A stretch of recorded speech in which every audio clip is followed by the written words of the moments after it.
Hi guys, welcome to the apartment homesteading segment of my channel. I thought I'd keep you, get you a little up to date on some of the things that I've been doing in my apartment for homesteading. What you see in front of you are some of the dried things and different dried herbs and different concoctions that I've been making. So I thought I'd start here. Oh, and this is a tomato. If you prune your tomatoes, you can root the nice prunings off them. And as you can see, these ones here have rooted really nicely. They're ready for planting. So you can root your tomato stems and they will actually grow tomatoes on them. So these are ready to be planted out into pots, probably on my deck. Okay, where are we going to start? Let's start with the first year that I had the garden and grew lots of parsley. This is the first batch that I dried. And as you can see, they're not very nice. They're a little browny because I dried them in the oven. There's stems on them. I really didn't like the look of them, so I didn't use this that much. And then this was my second attempt. And as you can see, a lot nicer. Not as green. There's still stems in there. Some of them are even a little bit yellow. So I'm getting better, but not quite there yet. So these were last year's, and this one was last year's as well. And I was starting to get a little bit better. You can see how there's no stems in this one. It's a much nicer green color, but it's not really finely ground or anything at this point yet. It's just loose parsley flakes. And then this is this year's, so I'm getting much better at it. It's a really nice green color in comparison. And if you look at it, it's nice and finely ground. There's no stems in it.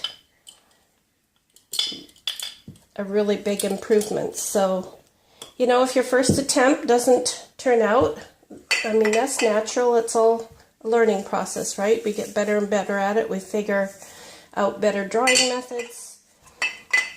For me, it was finding a place in my house and different racks and things that dried it faster and better. The oven method really didn't work that well.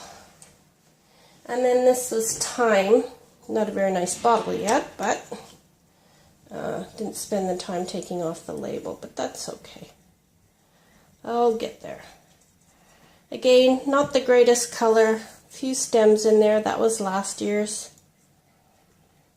We'll get better as we go. Okay, so that's the parsley and the thyme. The other thing that I've been making is my own seasoning spice blend, just for an everyday sort of seasoning. And so there's garlic powder, onion powder, some Italian spice that I put in the blender and blend it up really fine. And then a few odds and ends from my cupboard, a little bit of cayenne, a little bit of chili, a little bit of paprika, and some salt. I like to use the pink Himalayan salt. And I'll keep adjusting and adding things as I go until I find a blend that I really like.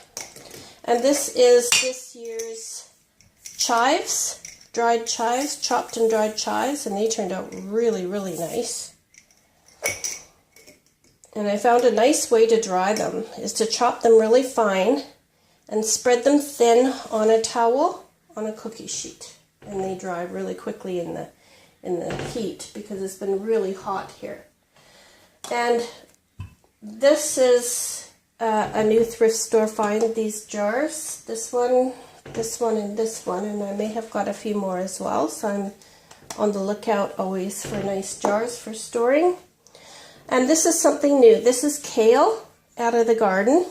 So it's that crinkly kale, and I made kale chips out of it. And I used the Starry Hilder method for making the kale chips.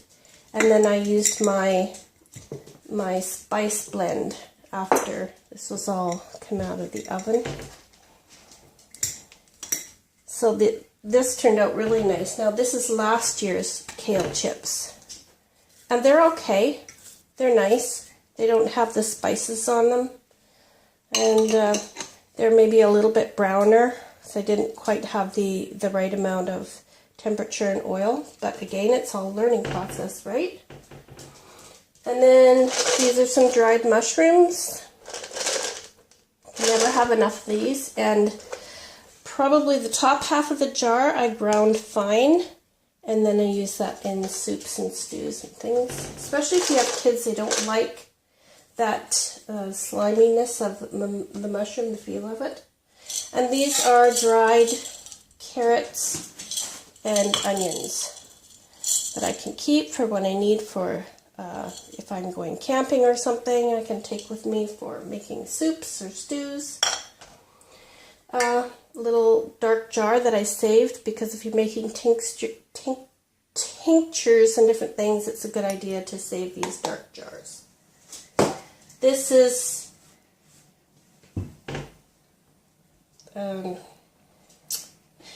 fermented dill pickle that I made last year, and I made 3 jars of it.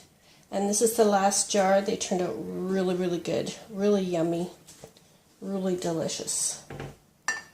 And they're fermented, so I can keep this liquid in the fridge for a long, long time and just dribble a little bit in my salads, and you get the good bacterias and things off that.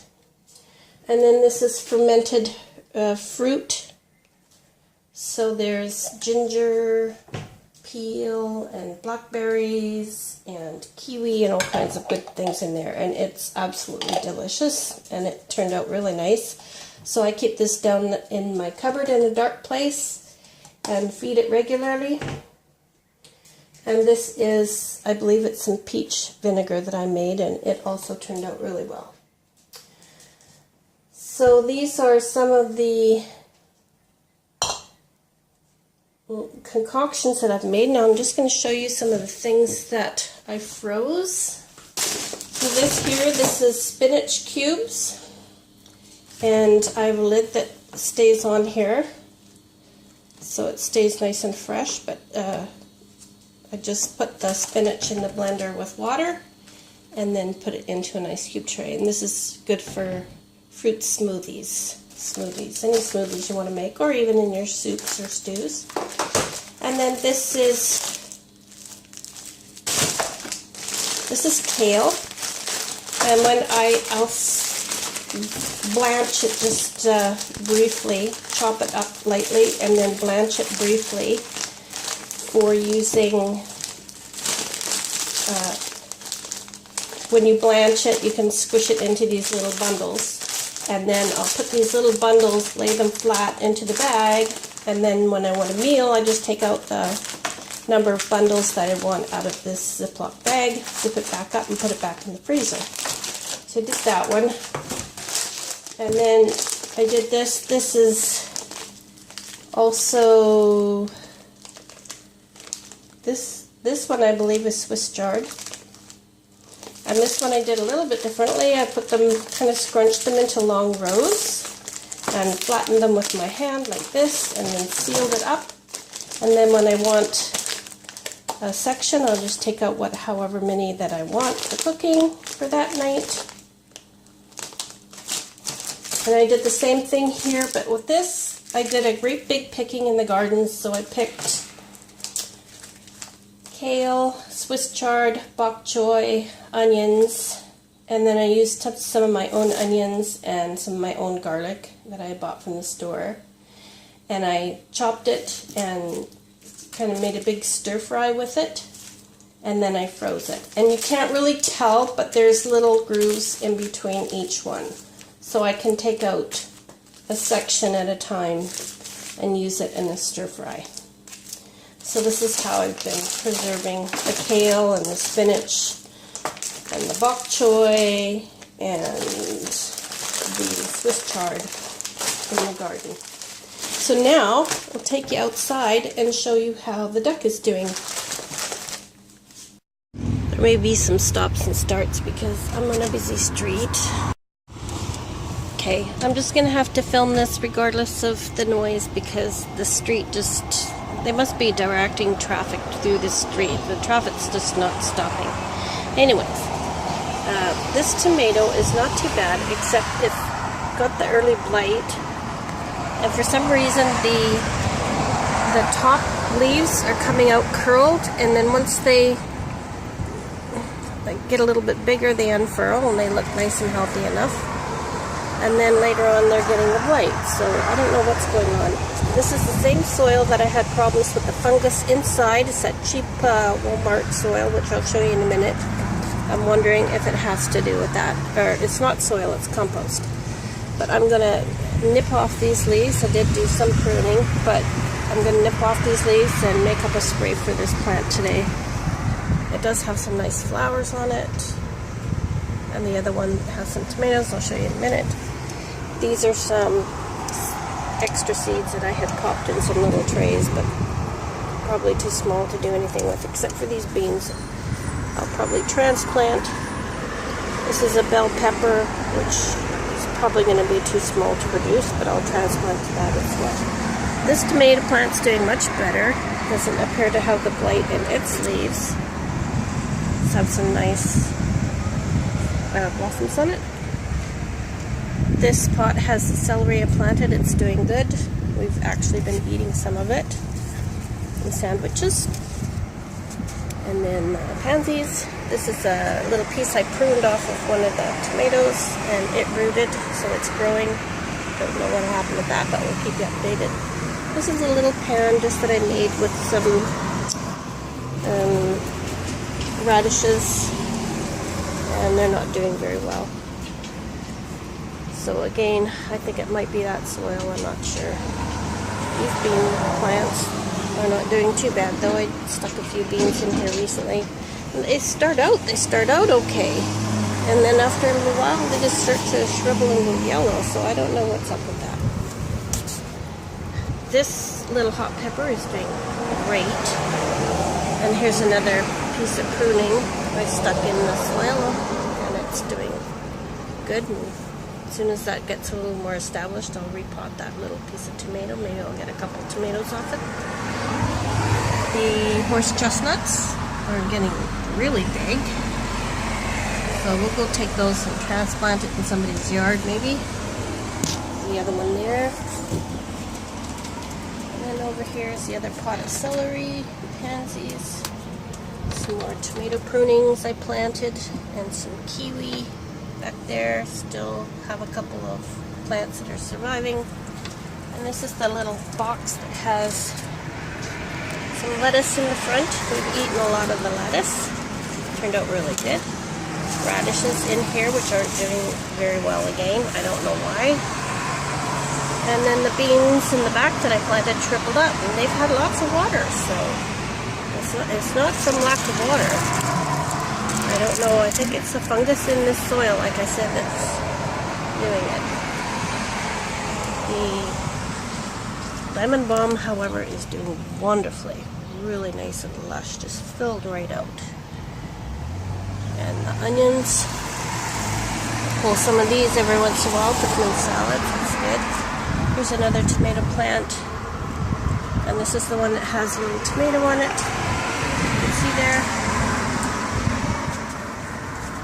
This looks like it might be the Roma tomato. There's a couple tomatoes on it. But it's also getting the early blight. So these leaves will have to be taken off and the tree planted, or the bush treated. This tomato plant is doing really good though. It doesn't appear to have any blight on it at all. And I did plant some beans in here with it, just for some extra fertilizer for the plant. And again, they're not doing well. I don't know what it is with this soil. Once a plant gets established, it just, I don't know. Scott's Gardener's Blend Organic Compost. So it says for both indoor and outdoor use. Vegetables. But So I don't know. Maybe we just had 1 or 2 bags that were bad and some that were good. So I don't know what's going on with that. So that's the deck.